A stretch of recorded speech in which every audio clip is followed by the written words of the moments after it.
Hey guys, today I'm gonna show you how to customize always on display on REALME GT6. Firstly, go into settings, now into wallpapers and style, always on display, turn this on, and you can tap on more display settings. Here you can choose the display mode.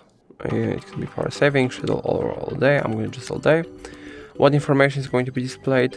I'm going to choose remain listing, so I'll just choose only time, let's say.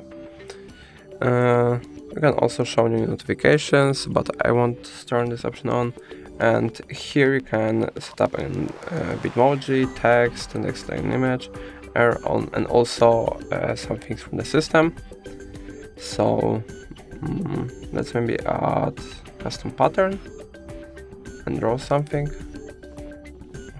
Alright, tap on OK, and let's choose white hour. Okay, apply.